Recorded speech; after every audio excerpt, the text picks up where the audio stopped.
There's just something about this move which many chess players haven't understood up to now. Let me show you the move that I'm talking about. Now, just to let you know, in today's video I'm not going to show you how to checkmate your opponents very fast. I just want to show you a new way of playing the Italian game in order to take most of your opponents out of their prep and also leave them with a very uncomfortable position. So the aim will be to paralyze your opponent's pieces, leaving black with fewer options. So you begin with e4, then e5 by black, then knight f3, knight c6, bishop c4 the Italian, bishop c5 the Gioco piano. Then instead of playing pawn to d3, castle shot, or even the most underrated move, pawn to b4, which is the dangerous Evans gambit that I presented in my yesterday's video, go and check it out after watching this. You can also consider playing pawn to c3 right away, and knight to f6. As you can see, is the top played move in the Lichess database, and that's what you're going to see most of your opponents responding with. Then instead of playing pawn to d3, which I presented in my new e4 course that's on my website, you simply go pawn to d4 right away. Then again, most of your opponents are going to take on d4.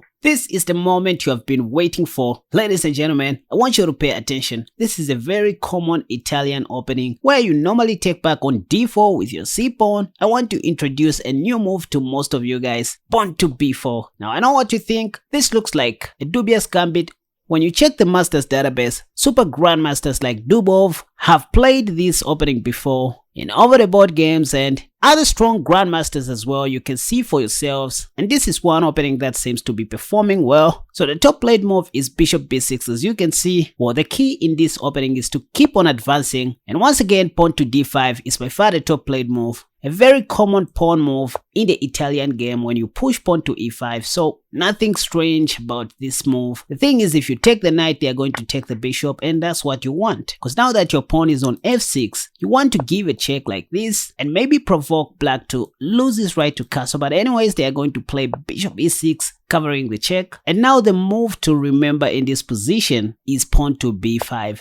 You can write this down. Why is f takes g7 a blunder? The problem with f takes g7 is that it's just a 1-0 move. Black will just play rook g8. And now that you don't have a pawn on f6, if you play pawn to b5 this time, black can easily play knight back to e7 that will also defend the rook in case of anything. For example, they may play an in-between move first, pawn to d3. Let's say you go queen e4, eyeing the undefended h7 pawn and also intending to attack the rook. Well, black can just play knight back to e7, which also defends the rook and makes your queen takes h7 look useless, because now you are attacking nothing. So you needed this pawn to be here in order to stop knight e7. That's why you don't take on g7 with f takes g7. Forget about this. Just go pawn to b5. That's the right move. And here you can see the top played move is pawn to d3. This is just what intermediate level players like playing. You are attacking their minor piece, but here they are saying, well, I'm advancing my pawn and also attacking your bigger piece.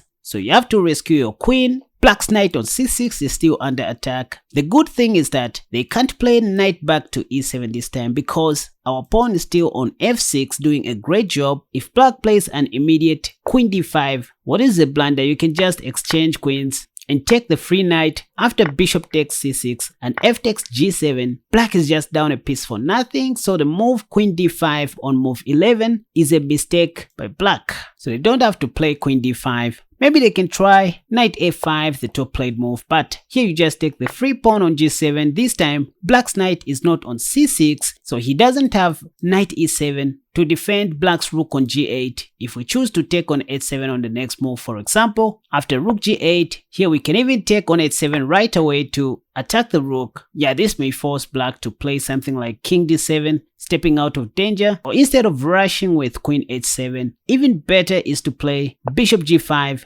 developing a minor piece in a way of attacking your opponent's queen, which is good. If queen d5 again, you go queen takes h7, so this will force black to lose his right to castle, after which you put your king to safety. Next, you want to develop your b knight on d2, and as you can see in the Lichess database, they like playing bishop f5, attacking your queen, but here you have queen h6, saving your queen, and if rook a e8, now you develop your last minor piece, hence connecting your rooks. If rook e6 by black, attacking your queen, you have all sorts of moves to play like queen h4 or even better bishop f6. All these are possibilities, and you can see this is what people play, so I'm just showing you what people play. For example, bishop g6 cuts the communication between your bishop and the queen. It looks like queen h8 counterattacks black's rook, which is undefended, because if rook takes, you're going to promote into another queen while defending your bishop. Well, the problem is black doesn't have to take after you play queen h8.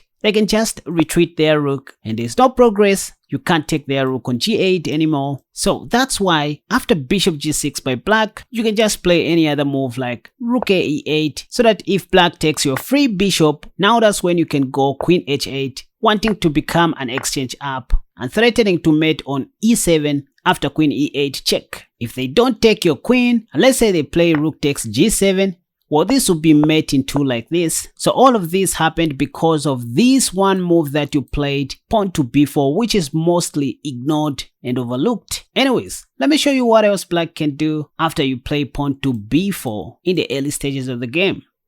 So back to our Caro-Kann position where black plays bishop c5 and then we go pawn to c3. Once again, knight to f6 is the top played move, and then instead of playing pawn to d3, entering into the Caro-Kannissimo, my favorite opening, where you also have an option to go pawn to d4. Because after pawn takes, you don't always have to take like I mentioned. You can play this surprise move, pawn to b4. Once again, if bishop b6, you go pawn to e5. If pawn to d5, you just take the knight, and after they take, you go queen e2 check, bishop e6 blocking the check, and now you don't take once again. This is the only thing you need to remember in this opening, not to take right away before playing pawn to b5. So pawn to b5 is the key move, and we looked at what may happen after black plays pawn to d3, counterattacking your big piece, the queen, since you were attacking black's knight on c6. Now instead of pawn to d3 by black, what if they play knight a5 right away? Well, now that black's knight can no longer go back to e7, this is when you take on g7 now, so that after rook g8, you simplify the game this way. C takes d4, let's say bishop takes,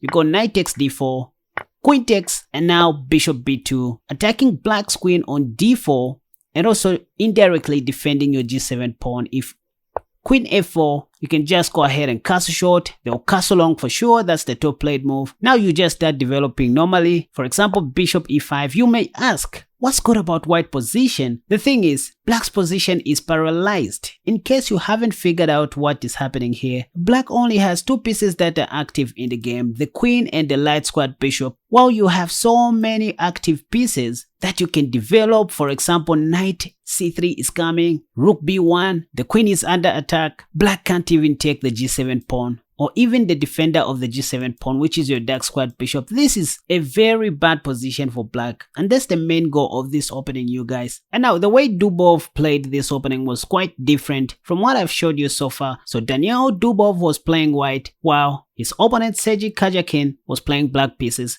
Dubov started with e4, then e5 by black, knight f3, knight c6, bishop c4, bishop c5, the Caro-Kann, then c3 by Dubov, knight f6 was played, and immediately d4 was played by white, and after pawn takes, instead of taking back, Dubov surprised Caro-Kann by playing pawn to b4 right away, and then Caro-Kann played bishop b6, the top played move, then Dubov continued with e5, and now Caro-Kann did not play pawn to d5. In fact, the second most played move in the Masters database, which you might see your opponents playing, is knight to e4, which Caro-Kann played. Another idea of playing this opening is to plant the light squad bishop on d5, threatening to win the free knight on e4. So knight takes c3 was played, Dubov took back and pawn takes, and again you guys, you can see the aim of this opening is not really to checkmate your opponent very fast, but just to disturb their Italian prep of castling short early,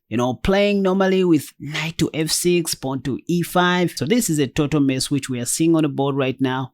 Bishop g5 was played, then knight e7, and now Dubov just castled short because he needed to in order to continue with his attack. Again, you can see at the cost of 2 pawns, Dubov is just ahead in development. h6 was played, then bishop h4, Caro-Kann castled short, then rook e1, queen e8 and pinning the knight, then Dubov played bishop b3, a5, and then here Dubov unleashed an evil move, ladies and gentlemen, which was bishop f6. This was a brilliant move. The idea is that if g takes f6, he was simply going to take back with a pawn, and the knight on e7 was going to be pinned to the queen by white's rook. And that's why Caro-Kann did not take after bishop f6. He played pawn to a4, but bishop c4 was played, and after knight g6, queen d3, the idea is to take the free knight since the f7 pawn was pinned to the king. d5, e takes d6, and now you can see all these problems that Caro-Kann fell into against this opening, you guys.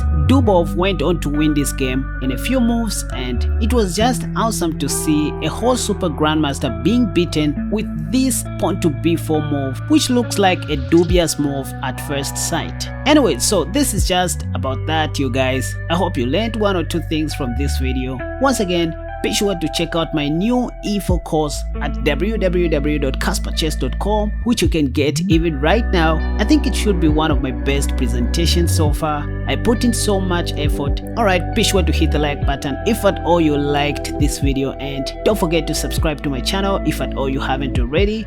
Until next time, bye bye.